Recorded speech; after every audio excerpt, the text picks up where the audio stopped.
Good morning, children. How are you? Okay, again I have come before you to tell the lesson 3, one more part, and this is the last part of this lesson. In the last class, children, we have learnt about evaporation process and the factors affecting evaporation. Okay, so in today's class, we'll learn some of the experiences in the process of evaporation. So these are nothing but the whatever we see in day-to-day life, those. In detail, each one we are going to see in today's class. So this will be the last part of the lesson. Please complete the assignments, whatever is left till now. Please, because we have to do revision as well as CT of this lesson. Everyone, please be sincere and complete the work. So here comes the first one. Why do you feel cooler after sweating? When you get sweat on working or physical exercise, or you can have a good experience after the games period, after playing in the games period, when you return to the class. I hope you can uh, feel this situation. Everyone will feel this situation after the games period in the school. So the sweat evaporates from the surface of your body by absorbing the heat from the body. So the particles of the liquid absorb energy required for evaporation from your body and escape to the surroundings. This makes you to feel cool. So after coming from the games period, immediately you'll on the fan even though it is winter season to make you feel comfortable.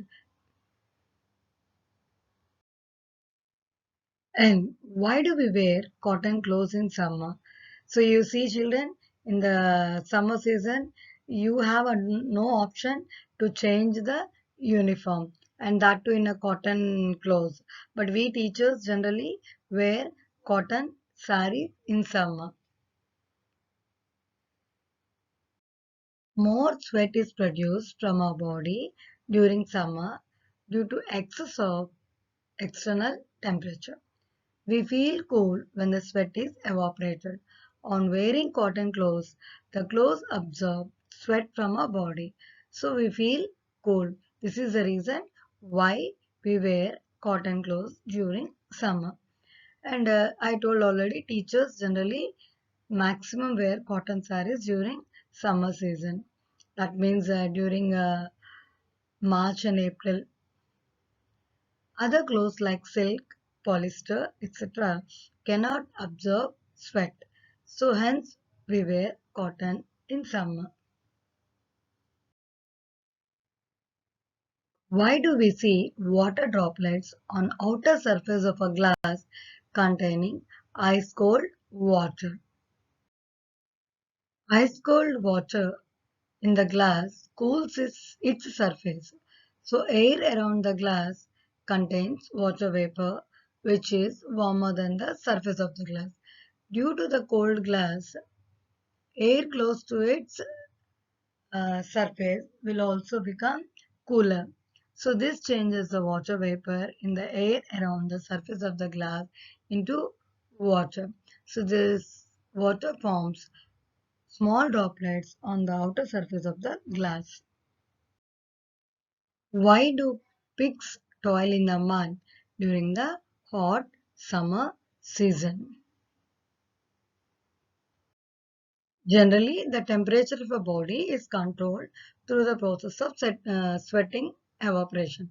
But in some cases of pigs, these have sweat pores on their skin surfaces. So sweating evaporation process, there it does not take place. So because of this type of arrangement in the pigs, they toil in the mud ponds more time during the hot summer season. Why is ice rubbed on the burnt part of the skin? When a finger or some other part of our body gets burnt, we rub the burnt part the burnt portion with an ice cube. The reason being that due to burning, the temperature of the injured skin increases. When ice is rubbed, what happens? The excess heat from the skin is taken by large latent heat of fusion of water. You know what is latent heat of fusion of water.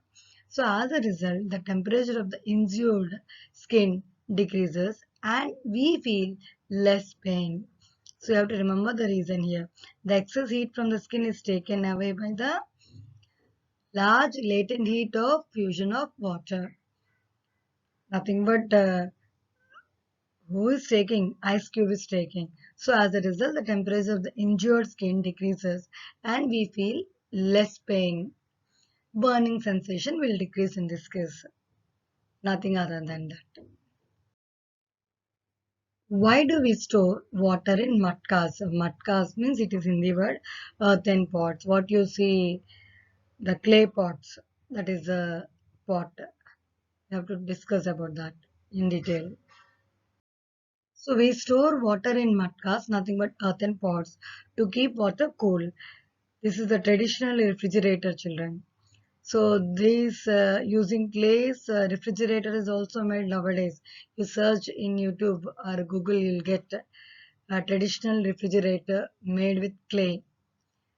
Okay, not only that, clay plates, bowls, and all. Okay, we see in India only it is there. Once you search and get the answer for this traditional refrigerator, which is made with clay, other than your refrigerator, which is working on electricity. Okay, now let me complete it.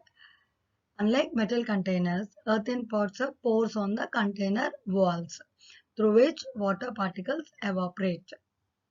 So these holes not only provide larger amount of extra surface area other than the surface of water for evaporation, but also prevents absorption of heat from container walls. So this is the reason why we store water in matkas to keep water cool. Not only that, it is very good for health also. If you want to drink water, cool water, please use this only in matkas because refrigerator water that leads to other health issues. So already in one part I have told about boiling.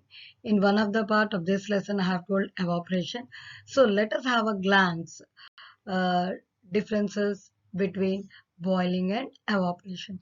Just listen. Boiling takes place at a particular temperature when a liquid is heated. I told you boiling of water is 100 degrees Celsius. Then only boiling takes place. Already we have discussed in the process of boiling. Evaporation occurs on its own at all the temperatures. We have seen in the last part how evaporation occurs and that too below its boiling point. That means at every temperature evaporation occurs. Boiling is a bulk phenomena. What is this bulk phenomena? Means throughout the container boiling takes place. So it involves formation of bubbles of vapors from bulk whole of the liquid. So when the water is boiling, you can see the bubbles. Then only you can understand if you uh, want to have a bath from hot water, you keep a dish on the stove and see how you will not keep your hand and see whether the water is boiled or not. Just you see the bubbling of the vapors, then you understand that the water got enough heat, then you will take the water for bathing. I hope you have understood this situation. Evaporation is a surface phenomena. Already we have discussed in the last part. It takes place only from the surface of the liquid. So the main difference is boiling is a bulk phenomena, evaporation is a surface phenomena. So no cooling is caused during boiling. Okay, next evaporation causes cooling. That's what we have learned many applications in today's class. So no cooling is caused during evaporation means temperature increases during the process of boiling, whereas in evaporation the temperature decreases. That is the reason we take it as granted. Evaporation always causes cooling. So these are the three main differences between boiling and evaporation, children. And this lesson is very much important. And once again, please do watch all the videos of this lesson from starting to today's video. And one more point I'll tell you. This is the lesson. Again, few points and few concepts you will find in 10th standard physics lessons. Okay. Please do rewatch all the videos of this lesson so that you can understand lesson at a in depth. So, children, in today's class, we have learned a few experiences during the process of evaporation, what we see in day-to-day life situations. Along with that, we have learned differences between boiling and evaporation. So, everyone, again, once again, I am telling, please complete the assignments and send to me. Okay, I hope, children, this lesson you have understood well. So, I will meet you in the next class. Thank you, children. Okay, bye. Have a good day.